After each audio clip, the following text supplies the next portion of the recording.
श्रीमद् भगवद गीता के दूसरे अध्याय में भगवान कृष्ण अर्जुन को कहते हैं, व्यवसात्मिका ही बुद्धि एकः कुरु नंदन, बहुशाखा ही अनंतश्च बुद्धयो व्यवसायिना। अभिप्राय है कि जिनकी बुद्धि एक लक्ष्य पर स्थिर ना हो, बहुशाखा अनेक लक्ष्यों के ऊपर विभाजित हो, वो अपने उद्देश्य में कभी सफलता हासिल नहीं कर पाते। हम सबका ये अनुभव है कि हम एक ही समय में बहुत कुछ हासिल करना चाहते हैं। एक ही समय में परिवार में भी सब कुछ संतुलित करना चाहते हैं, अपने व्यवसाय, अपने करियर में भी सफलता चाहते हैं और अपने मन में भी शांति चाहते हैं, आध्यात्मिक जीवन में भी सफलता चाहते हैं, इस समाज के लिए भी कुछ करना चाहते हैं। बहुशाखा एक समय में सब कुछ प्राप्त कर लेना चाहते हैं और ऐसी स्थिति में हम किसी भी लक्ष्य तक नहीं पहुंच पाते। 1657 की बात है, रायगढ़, जहां पर शिवाजी महाराज का किला था,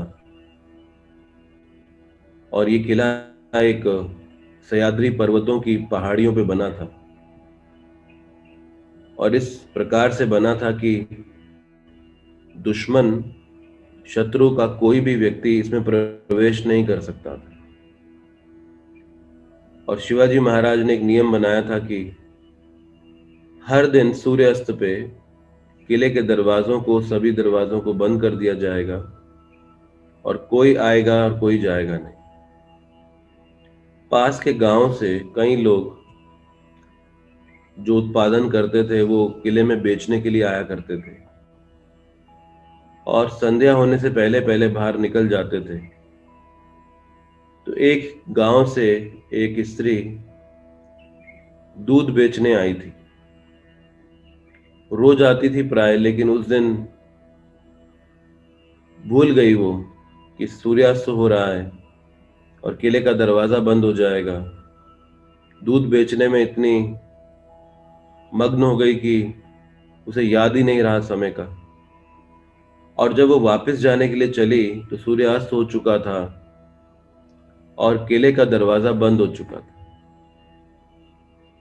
वो देखकर बड़ी हैरान परेशान हुई, क्योंकि उसके लिए घर पहुंचना बड़ा आवश्यक था।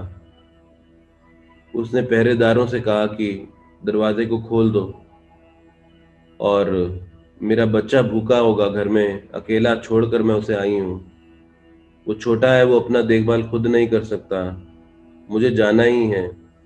तो आज मुझसे ये गलती हो गई, लेकिन मैं दोबारा दोहराऊंगी नहीं और मुझे जाने दो। वो पहरेदार अड़े रहे और उन्होंने कहा, शिवाजी महाराज का व्यक्तिगत आदेश है, हम उनके आदेश की अवहेलना नहीं कर पाएंगे। अब तुम सारी रात यहीं रहो और सुबह दरवाजा खोलेगा तब चले जाना। लेकिन वो अपने भूखे बच्चे की चेहरे को याद कर कर कैसे शांत बैठी रहे। वो किले की दीवारों को देखने लगी। 70 फुट ऊंची दीवारें थी, उस पर चढ़ना और उतरना आसान नहीं था। बड़े बड़े सैनिकों के लिए भी आसान नहीं था, वो बनाया ऐसा गया था। और ये एक साधारण सी स्त्री क्या करे, सब तरफ घूम घूम कर देखने लगी कि कैसे बाहर निकला जाए। और एक स्थान जहां पर दीवार नहीं बनाई गई थी, क्योंकि वो पहाड़ी का अंत था और उससे नीचे उतरना और चढ़ना बड़े बड़े योद्धाओं के लिए भी असंभव था। तो वो उस पहाड़ी को देखने लगी और विचार करने लगी और मन में उसके मासूम बच्चे की रोती हुई तस्वीर आने लगी जो उसकी प्रतीक्षा में था। और अब ये संध्यास्त हो चुका था, अंधेरा था, और वो उसने उतरने का उस पहाड़ी से निर्णय ले लिया। एक एक कदम बड़ी कठिनाई से रखती हुई वो बढ़ रही थी आगे, और आसपास कहीं रात्रि होने के कारण चमगादड़ भी उड़ रहे थे। लेकिन फिर भी, क्योंकि उस मासूम बच्चे के रोते हुए चेहरे को देखती जा रही थी, तो उतरती जा रही थी। और उतरते उतरते उतरते अचानक उसके पैर जमीन पे लगे और उसे आभास हुआ कि वो पहाड़ी से नीचे उतर चुकी है, और दौड़ने लगी अपने घर जाने के लिए।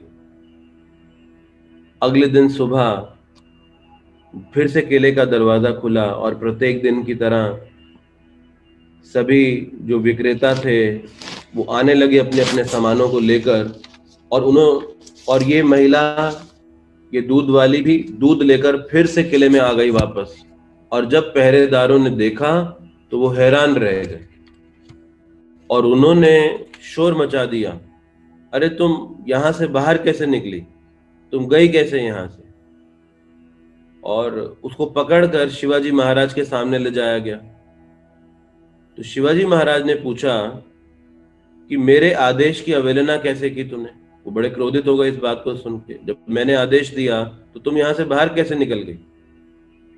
और उसने बताया कि मैं इस तरह से फंसी और मेरा मासूम बच्चा भूखा था, अब मैं क्या करती, और मैं पहाड़ी से नीचे उतर गई। शिवाजी महाराज ने कहा ये असंभव है वहां से उतरना, और वहां से उतरना चढ़ना महान योद्धाओं के लिए भी संभव है, तुम्हारे लिए कैसे संभव हुआ? ये नहीं हो सकता।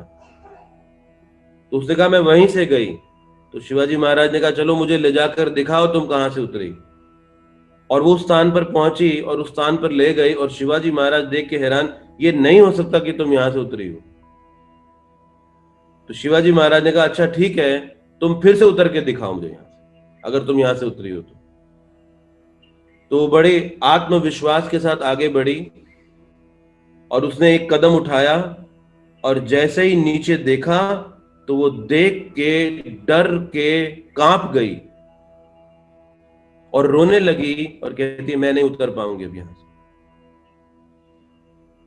और ये देखकर शिवाजी महाराज मुस्कुराने लगे, और वो समझ गए उसकी हालत देख के, उसके फटे हुए हाथ, उसके पूरे शरीर में कई कई खरोंचे देख देख कर, उसके फटे हुए कपड़ों को देखकर वो समझ गए। और उस स्थान का नाम आज भी उस किले में उस स्त्री के नाम पर हिरकानी बुर्ज के नाम से है। और यही भगवान कृष्ण गीता में कह रहे हैं, जब तक हम लक्ष्य के साथ विवाह नहीं करेंगे, हम लक्ष्य तक कभी पहुंच नहीं पाएंगे। ऐसा नहीं है कि इस संसार के महान लोग बड़े विशेष होते हैं, जिन्होंने इस संसार की दृष्टि में सफलताएं पाई वो बड़े योग्य होते हैं, लेकिन वो लक्ष्य के प्रति बड़े दृढ़ होते हैं। और ये जो लक्ष्य के प्रति दृढ़ता है, कैसे शिला प्रभुपाद जी 70 साल की उम्र में सारी भौतिक अयोग्यताओं के बावजूद वो कर बैठे जो आधुनिक इतिहास में कोई व्यक्ति नहीं कर पाया। ये कोई साधारण बात नहीं थी पूरे विश्व भर में जाकर बिना पैसा लेकर एक 70 साल का व्यक्ति 100 मंदिर बना दे। अब भारत देश में एक मंदिर बनाकर देखो और उसे चलाकर देखो, तब ये बात जानोगे, और वो भी 70 साल की उम्र में कर देखो। विदेश की भूमि में, और उस 12 साल के समय में इतने ग्रंथ भी लिख डाले, इतने शिष्य भी बना डाले, इतनी बड़ी मैनेजमेंट भी खड़ी कर दे। ये लक्ष्य के प्रति केंद्रित होने का ही परिणाम। अब आप देखें कि अगर कोई लक्ष्य मानव जाति के लिए हानिकारक भी हो, तो वहां भी देखने को मिलता है जैसे आतंकवादी, जब उन्हें ये सिखा दिया जाता है, ये पाठ पढ़ा दिया जाता है कि तुमने जितने लोगों को तुम मारोगे, जितने काफिरों को मारोगे, उतनी हूर तुम्हारी जन्नत में इंतजार करेंगी। तो जब इस विनाश के लक्ष्य के लिए उन्हें केंद्रित कर दिया जाता है, तो वो ऐसा भी कर डालते हैं जाके। लोग ह्यूमन बॉम्ब्स बन जाते हैं और अपने आप को मार देते हैं किसी को मारने के लिए। महात्मा गांधी जब वो वकील थे तो उनकी वकालत चलती नहीं थी, वो एक असफल वकील थे, उनसे बोला नहीं जाता था। और जब वो एक लक्ष्य पर निर्धारित हो गए तो आज पूरा विश्व जानता है कि उन्होंने इतिहास में क्या योगदान दिया है। जब आप एक सिक्के को, करेंसी कॉइन, सिक्के को आंख के सामने लेकर जाओ और अब सूर्य को देखने की कोशिश करो, क्या दिखाई देगा? उसी प्रकार से जब हम अपनी रोजमर्रा की चिंताओं को अपने और लक्ष्य के बीच में रख देते हैं तो कभी भी लक्ष्य को प्राप्त नहीं कर पाएंगे। आपको उस लक्ष्य को पाने के लिए इस रोजमर्रा की चिंताओं से ऊपर उठना पड़ेगा, इसे अपनी विजन से दूर ले जाना पड़ेगा। यही है अंतर एक सामान्य और एक सफल व्यक्ति के अंदर। सफल व्यक्ति की विशेषता बस ये है कि व्यवसात्मिका ही बुद्धि एकः कुरु नंदना। उसने उस लक्ष्य के साथ विवाह कर लिया है। और जब हम ये दृढ़ता कृष्ण को पाने के लिए स्थापित कर दें तो उन कृष्ण को भी पाया जा सकता है। अगर उन कृष्ण को लक्ष्य बना दिया जाए तो हमारी रोज की चिंताएं इस शरीर को पालन को लेकर, इस शरीर के आश्रितों को लेकर कई चुनौतियां, वो कभी भी बाधा नहीं बन सकती अगर ये बुद्धि व्यवसात्मिक का हो जाए कृष्ण को प्राप्त करने के लिए। तो हमने अपने रोजमर्रा की चिंताओं को कृष्ण से इतनी प्राथमिकता दे दी कि वो चिंताएं इतनी महान हो गई कि कृष्ण हमारे लिए कुछ प्राथमिकता नहीं रह गई। इसीलिए जब नाम जप करने बैठते हैं तो संख्या नजर आती है लेकिन कृष्ण नजर नहीं आते, अक्षर नजर आते हैं लेकिन नाम नजर नहीं आता। ये बहुशाखा, ये बुद्धि का परिचय।